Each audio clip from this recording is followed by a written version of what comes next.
আমার স্বামী কাজের জন্য খুব ব্যস্ত থাকায় আমার সাদা খরগোশটির যত্ন নেওয়া অনেক দিন ধরে হয়ে উঠছিল না। তাই আমি আমাদের বাড়ির কাজের ছেলেকে রুমে ডেকে বললাম, আমার সাদা খরগোশটি অনেক দিন পরিষ্কার করা হয়নি, তুমি শ্যাম্পু দিয়ে ওকে একবার ভালো করে পরিষ্কার করে দাও, যেন সে আবার উজ্জ্বল হয়ে ওঠে। আমি আমার সাদা খরগোশটি তাকে দেখালাম। তারপর সে আমার সাদা খরগোশটিকে সাবধানে পরিষ্কার করতে শুরু করলো।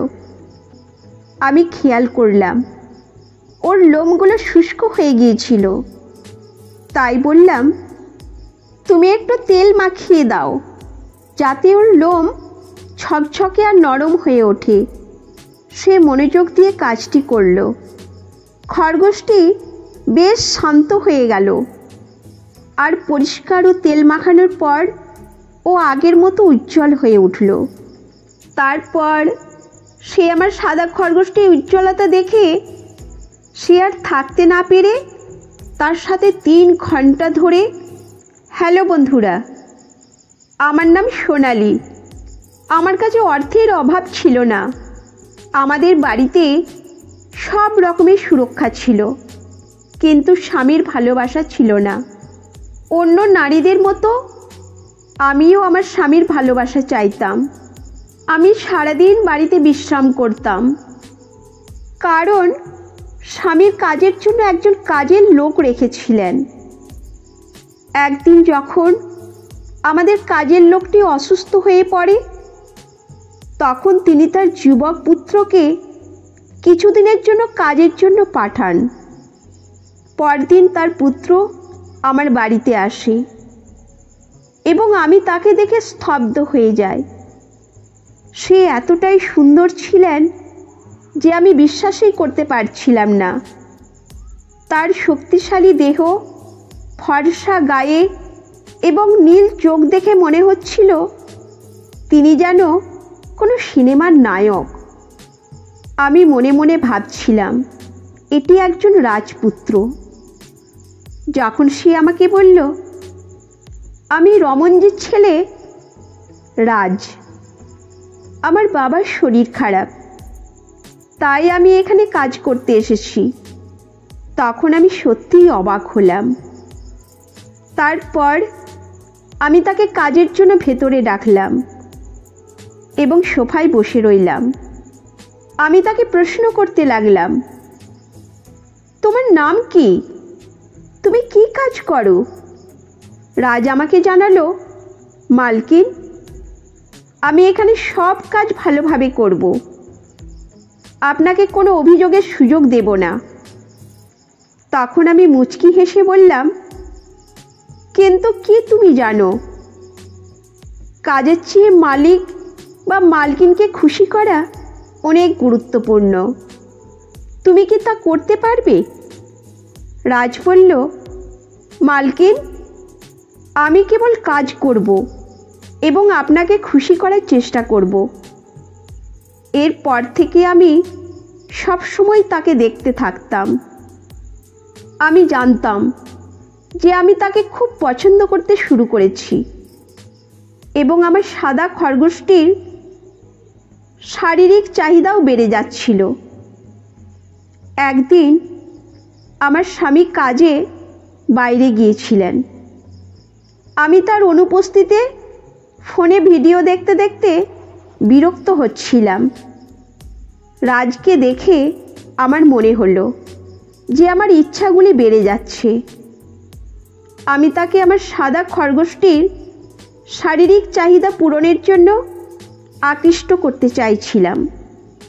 আমি সিদ্ধান্ত নিলাম তাকে আমার ঘরে ডাকবো। তারপর আমি আমার রুমে ডাকলাম এবং তাকে আমি কাজ দিলাম এবং তাকে বললাম যে আমার খরগোশটি অনেক দিন ধরে পরিষ্কার করা হয়নি, তুমি শ্যাম্পু দিয়ে একবার পরিষ্কার করে দাও যেন সে আগের মতো উজ্জ্বল হয়ে যায়। তারপর আমি আমার খরগোশটির পুরো পোশাক খুলে দিলাম।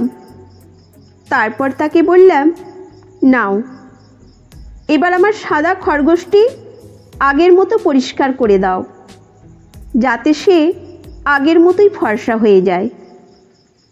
তারপর সে বলল, মালকিন, এরকম কাজ তো আমি আগে করিনি, কি করে করব? আমি বললাম, দেখো, পারবে। তারপর সে রাজি হয়ে গেল এবং আমার সাদা খরগোশটি শ্যাম্পু দিয়ে তাকে পরিষ্কার করতে লাগলো। এবং সে বলল, মালকিন, আপনার খরগোশটি তো অনেক নোংরা হয়ে গেছে, কতদিন যত্ন করেননি? আমি বললাম, আগে করতাম, এখন আর করা হয় না। আমার স্বামী কাজে ব্যস্ত থাকায় খালি আমার সাদা খরগোশটি আর সেইভাবে যত্ন নেয় না, তাই নোংরা হয়ে গেছে। তারপর কাজের ছেলেটি আমার খরগোশটি পুরো পরিষ্কার করার পর এবং আমি খেয়াল করলাম আমার সাদা খরগোশটির লোম অনেক শুষ্ক হয়ে গেছে। তাই বললাম, তুমি একটু তেল মাখিয়ে দাও, যেন লোমগুলো আরও ঝকঝকে এবং নরম হয়ে ওঠে।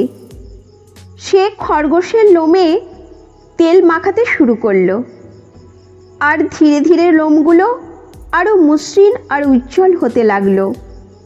খরগোশটি বেশ শান্ত হয়ে তেল মাখানোর পর নতুন করে প্রাণবন্ত হয়ে উঠল। এখন প্রতিদিনই ওর যত্ন করা যেন আমার রুটিনের অংশ হয়ে গেছে। এবং কাজের ছেলেটি বলল, দেখুন মালকিন, এবার পরিষ্কার হয়ে গেছে, সে আগের মতনই উজ্জ্বল ও সাদা হয়ে গেছে। তারপর সে আমার সাদা খরগোশটির উজ্জ্বলতা দেখে সে অনেক খুশি হয়ে গেল। বলল, মালকিন, আপনার সাদা খরগোশটি তো অনেক সুন্দর এবং শক্ত সামর্থ্য, একে আমি এভাবেই যত্ন নেব, যাতে আপনার সাদা খরগোশটির কোনো সমস্যা না হয়। তারপর সে খরগোশের লোমে তেল মাখাতে শুরু করলো, আর ধীরে ধীরে লোমগুলো আরও মসৃণ আর উজ্জ্বল হতে লাগলো।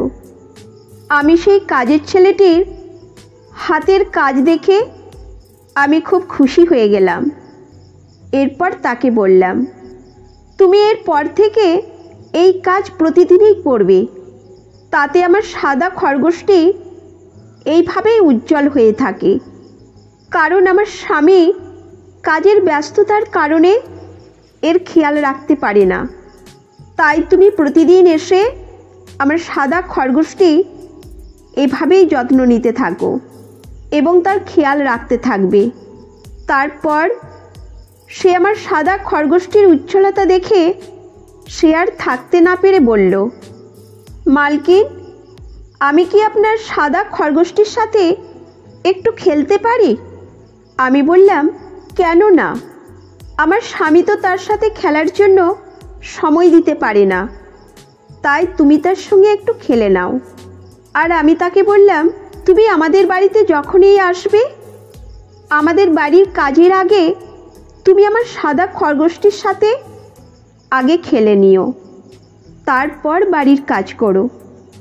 এরপর সে প্রতিদিন এসে আমার সাদা খরগোশটির খেয়াল রাখতে থাকে এবং তার সাথে খেলতে থাকে এবং তারপর আমাদের বাড়ির সব কাজকর্ম ভালোভাবে করে দেয়।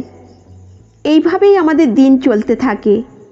আমি খুশি হয়ে যাই, কারণ তার কাছ থেকে আমি যে কাজ করাতে চাই সেই কাজটি সে করে দেয় এবং আমার সাদা খরগোশটির অনেক যত্ন নিতে থাকে। এইভাবেই আমি রাজের সাথে সম্পর্কের মাধ্যমে অনেক কিছু শিখেছি। আমি জানি ভালোবাসা এমন একটি উপহার যা সবার জন্যই প্রাপ্য। আমাদের অবশ্যই দায়িত্বশীল হতে হবে, যাতে আমরা সঠিক সম্পর্কগুলো বজায় রাখতে পারি। আর তাই আমি আমার স্বামীকে আরও বেশি ভালোবাসার চেষ্টা করব, কারণ সত্যিকারের ভালোবাসা, বোঝাপড়া ও সম্পর্কের মধ্যে বিশ্বাসের ওপর প্রতিষ্ঠিত। এই গল্প থেকে আমরা শিখি যে প্রতিটি সম্পর্কের গুরুত্ব বুঝতে হবে এবং নিজেদের মধ্যে খোলামেলা যোগাযোগ রাখতে হবে। কখনো কখনো জীবনের চাপে আমরা আমাদের নিকটজনদের ভুলে যাই, কিন্তু সত্যিকারের ভালোবাসা হলো বোঝাপড়া ও বিশ্বাসের ভিত্তিতে গড়া। আমাদের উচিত আমাদের অনুভূতিগুলো শেয়ার করা এবং সম্পর্কগুলোকে শক্তিশালী করতে সর্বদা চেষ্টা করা, কারণ সম্পর্কের গভীরতা এবং সৌন্দর্য তৈরি হয় একে অপরের জন্য আন্তরিকতা এবং যত্নের মাধ্যমে। এটা ছিল আমাদের ছোট্ট গল্প। কেমন লাগলো আপনাদের? মন্তব্য করে জানান। যদি আপনাদের এই গল্প ভালো লেগে থাকে তাহলে এটি লাইক করুন এবং বন্ধুদের সাথে শেয়ার করুন। আরও উত্তেজনাপূর্ণ গল্পের জন্য আমাদের চ্যানেলটি সাবস্ক্রাইব করতে ভুলবেন না। ধন্যবাদ।